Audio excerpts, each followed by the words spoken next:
5 people you must avoid in old age, even family. Have you ever felt like someone in your life was draining your energy, leaving you feeling tired and unappreciated? As we age, life should be about peace, joy, and the freedom to focus on what truly matters.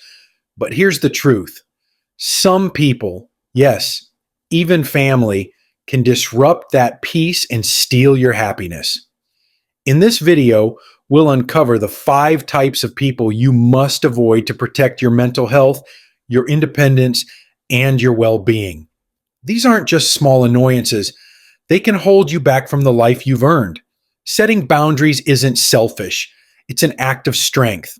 By the end of this video, you'll have the tools to reclaim your freedom and build a life filled with respect, joy, and positivity.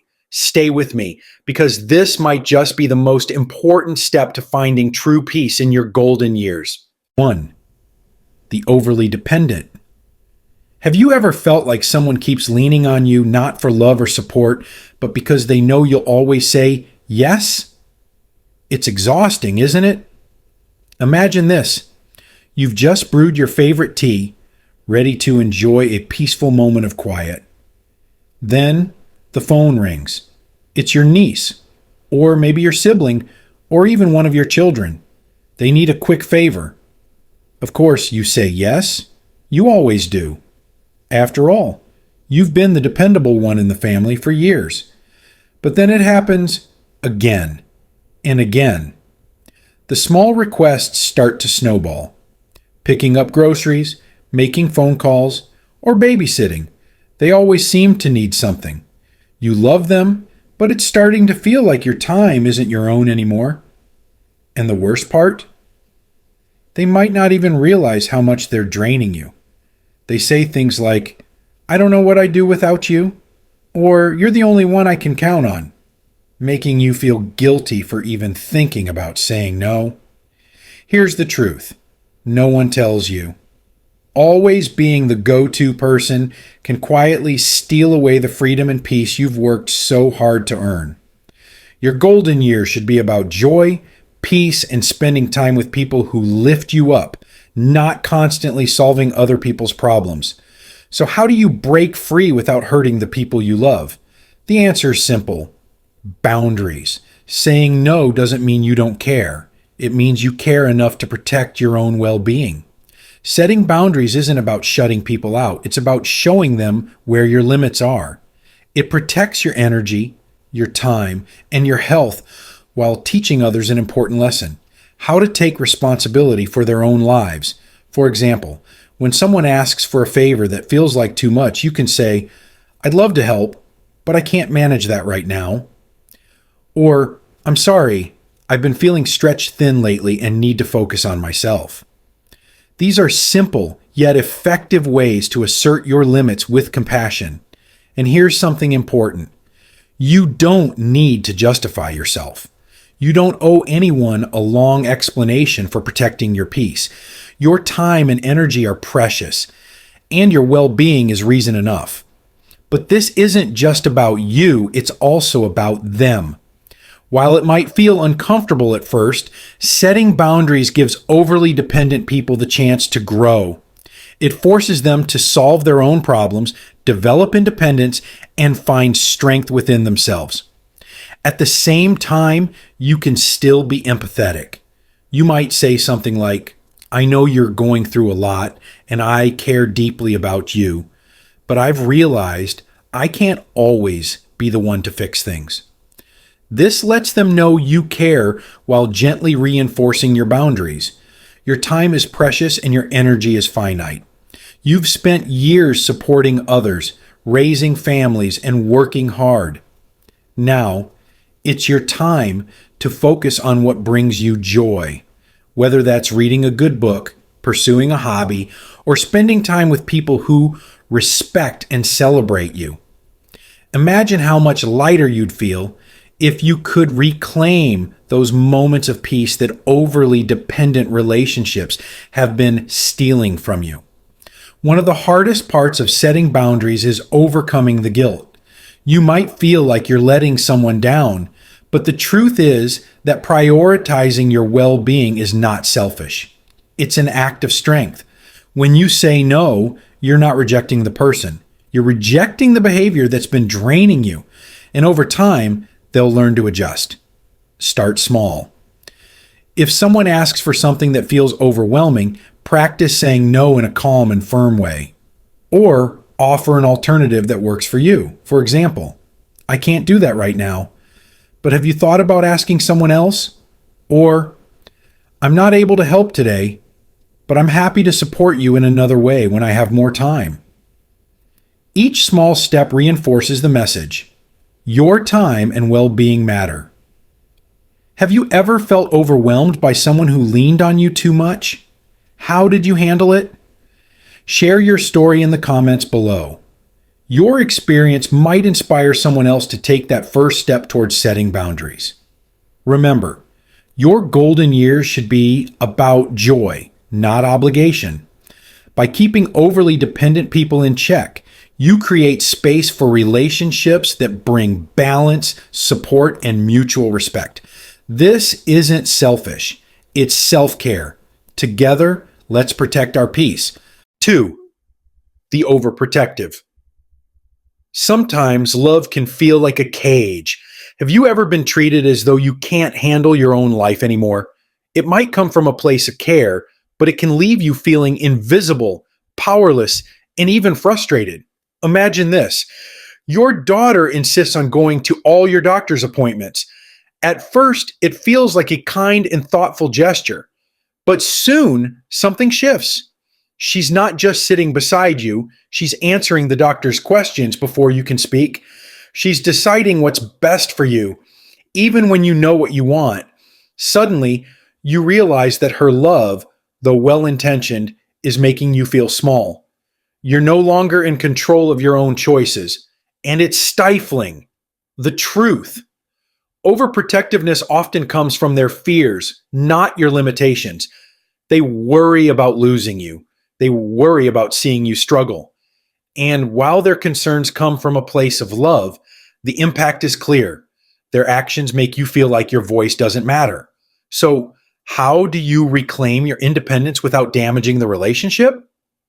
Start with an honest conversation. Say, I appreciate how much you care about me, but I still want to make my own decisions. It's important to me.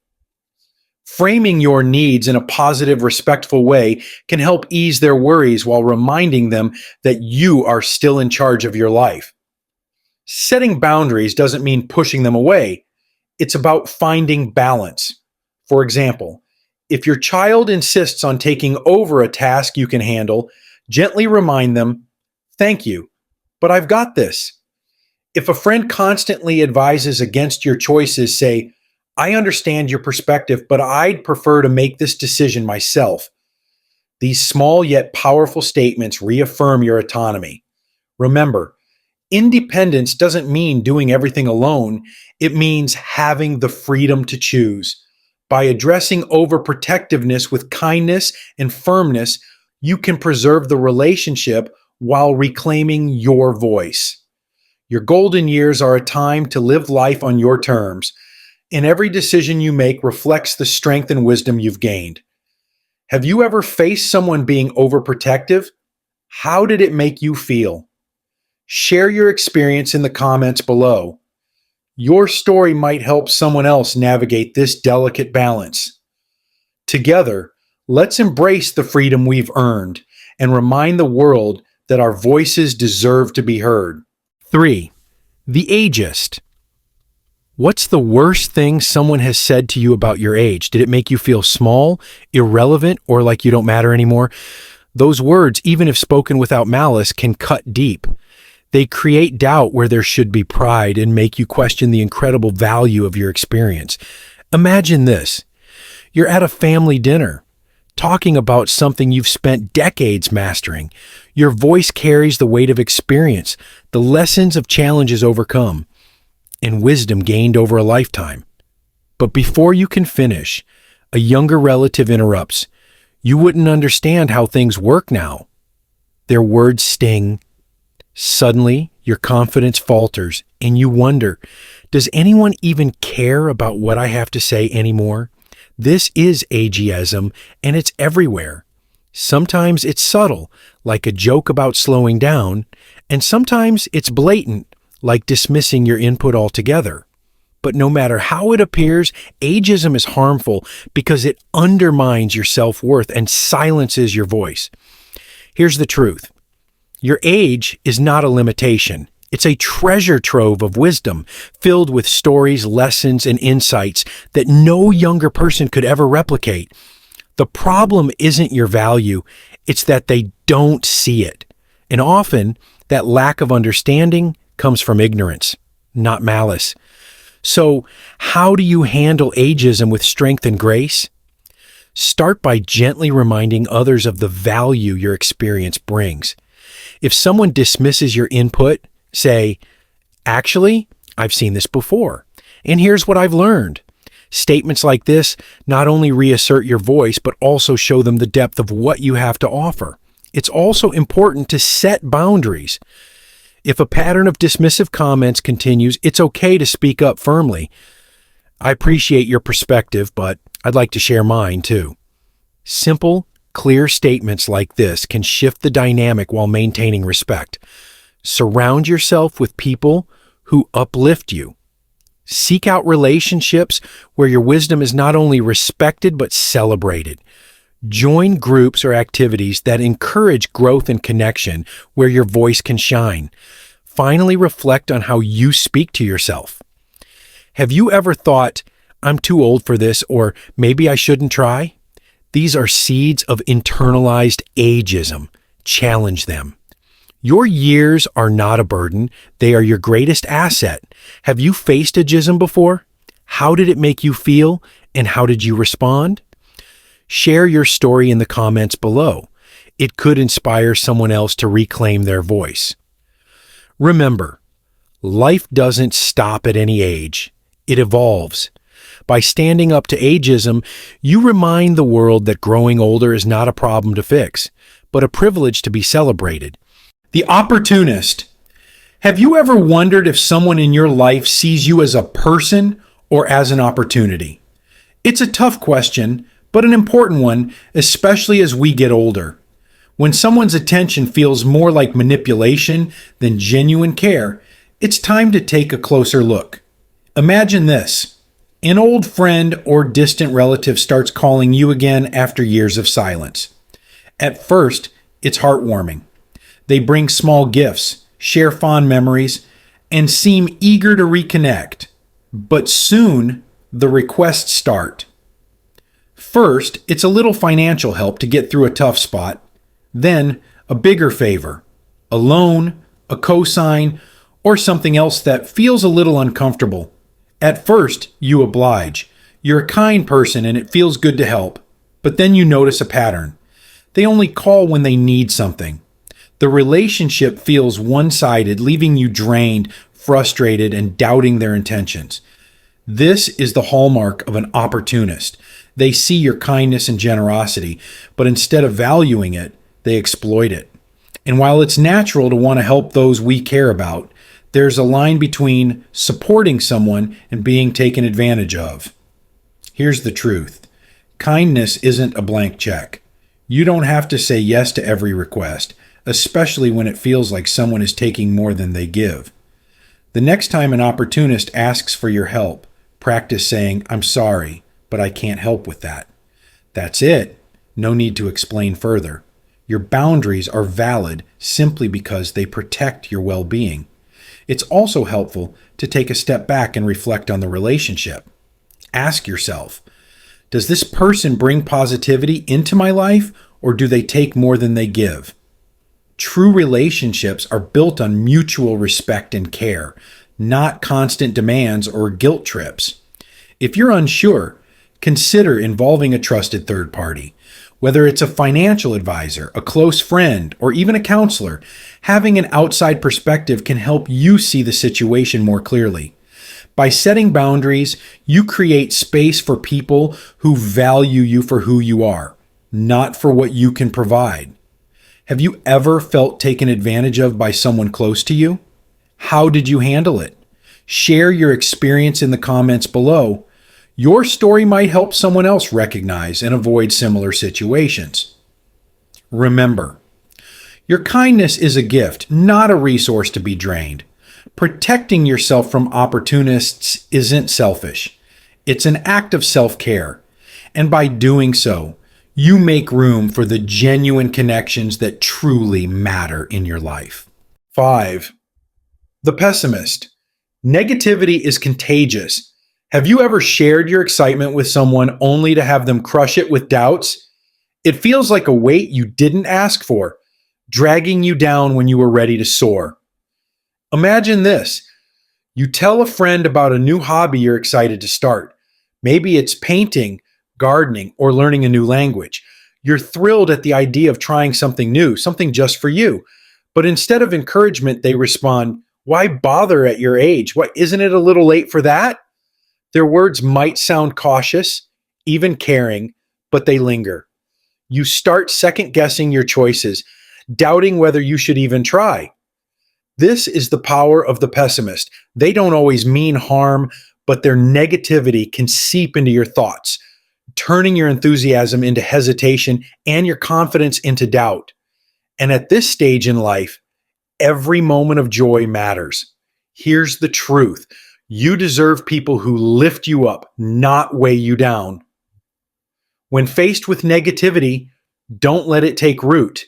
Instead, redirect the conversation. Say something like, "I appreciate your input, but I'm excited to give this a try." By standing firm in your positivity, you protect your joy while gently making your point. It's also important to limit how much time you spend with those who constantly dampen your spirit. Surround yourself with people who celebrate your dreams, encourage your passions, and share in your victories. Positive relationships have a ripple effect, boosting your confidence and filling your days with light. And here's a little trick. Counter negativity with gratitude. If someone says, "Why even bother?" Respond with, "Because I'm grateful for the chance to try something new." Gratitude is a powerful antidote to pessimism, reminding both you and them of the beauty in life's possibilities. Have you ever had someone try to cloud your joy with negativity? How did you handle it? Share your story in the comments below. It could inspire someone else to reclaim their optimism. Remember, your golden years are not the time to carry the weight of others' negativity. By choosing joy, surrounding yourself with positivity, and standing firm in your dreams, you create a life that reflects your strength and resilience. You've faced challenges before and come out stronger. Don't let a pessimist hold you back from embracing the beauty of what lies ahead. This is your time to shine. Dear my friends, your golden years are your time to shine, to live with peace, purpose, and positivity.